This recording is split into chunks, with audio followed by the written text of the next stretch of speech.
money politik atau politik uang kerap terjadi di setiap momen pesta demokrasi. Hal ini merupakan salah satu kecurangan yang dilakukan untuk bisa memenangkan pemilihan. Terima kasih Pak Jokowi. Bantu sudah saya terima. Mudah-mudahan bisa berguna untuk anak.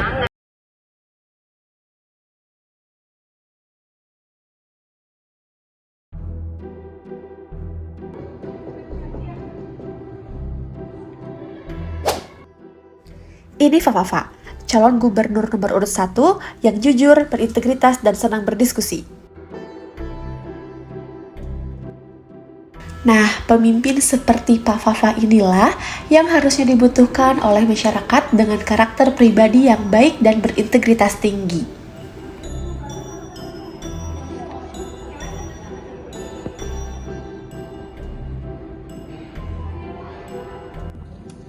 Nah, cara berpikir orang yang mengatakan kekayaan sebuah bangsa adalah minyak, gas, dan kekayaan alam lainnya adalah cara berpikir penjajah kolonial.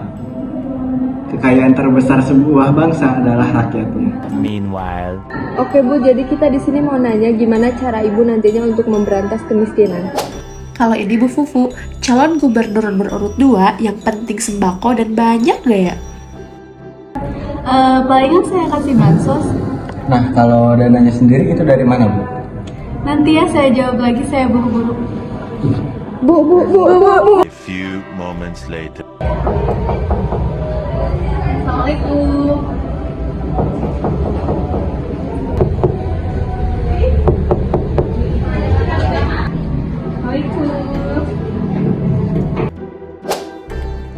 Ini Nanda, tim sukses Bu Fufu yang berkontribusi dalam pembagian sembako. Selamat pagi Ibu, ini ada sedikit bantuan dari kami untuk keluarga Ibu. Semoga dapat membantu ya. Jangan lupa nanti tanggal 27 November kita berkesempatan untuk bisa memilih pemimpin yang terbaik. Oh iya, Neng, ini dari nomor urut 2 ya? Iya, nomor urut 2 Ibu Yubu Kuning Adi. Oh, siap-siap, pasti saya pilih ya. Baik, terima kasih. Wah, isinya apa nih? Nah, ini Bu Nindi, ibu rumah tangga yang sedang kesusahan, yang tidak peduli kualitas pemimpin. Rezeki noblok ini ibu harus tahu sih. Later.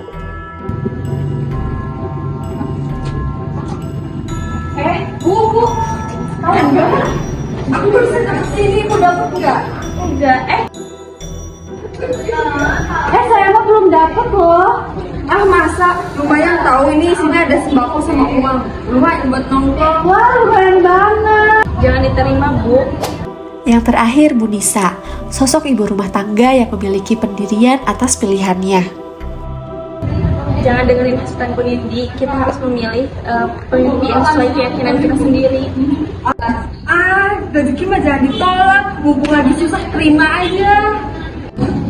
Bukan seperti ini Bu, ini tuh sama halnya suara kita dibeli buat kepentingan mereka pribadi. Belum jadi pemimpin aja udah kayak gini, apalagi nanti kalau jadi pemimpin. Alah, gak akan ngaruh ke rakyat kecil kayak kita mah, terima berterima weh. Sok-sokan hidup lagi susah juga, ayo Bu kita pergi aja. Gak asik. Later. Assalamualaikum. Ada apa ya? Selamat pagi Ibu, ini ada sedikit sumbangan dari kami. Semoga dapat membantu Ibu dan keluarga. Jangan lupa tanggal 27 November 2024 kita semua memiliki kesempatan untuk memilih pemimpin yang baik untuk masa depan. Terima kasih, tapi maaf saya harus menolaknya karena saya percaya memilih pemimpin harus berdasarkan hati nurani dan juga pemikiran yang matang, bukan dengan cara yang seperti ini. Tidak apa-apa Ibu, ini sebagai bentuk rasa kemanusiaan kami untuk membuktikan bahwa kami mampu mensejahterakan rakyat. Sekali lagi terima kasih, tapi saya benar-benar tidak dapat menerima ini karena menurut saya lebih penting untuk memilih pemimpin yang jujur dan berintegritas daripada melakukan tindak kecurangan seperti ini. Dan saya ingin membuat keputusan saya ini untuk menjadikan masa depan yang lebih baik. Terima kasih. One eternity later. Selamat pagi pemirsa Kabar Kilat, kami kembali hadir dengan membawakan berita yang menggembirakan dari Konoha. calon gubernur dan wakil gubernur Ibu Muni Ari dan Ibu Mutisari berhasil meraih kemenangan pada Pilkada 2024 yang berlangsung pada tanggal 27 November kemarin dengan perolehan suara sebesar 67%. Titik Konoha dan apa yang menjadi prioritas utama Ibu dalam memimpin daerah ini setelah nanti dilantik?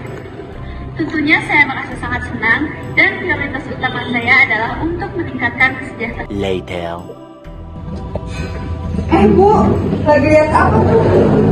Oh, pemilihan pilkada ya, tuh kan pilihan saya yang menang. Gak apa-apa Bu, yang penting saya sudah memilih pemimpin yang jujur dan berintegritas.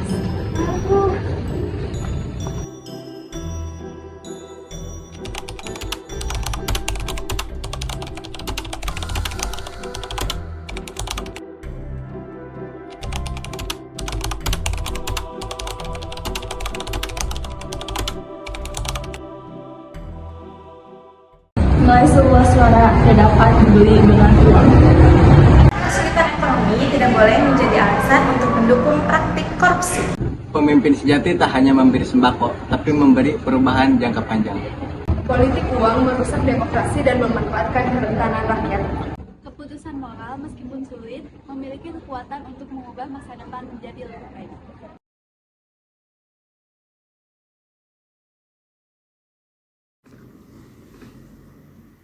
Suara rakyat yang dibungkam oleh sembako bukan hanya kehilangan maknanya, tetapi juga merusak tatanan demokrasi.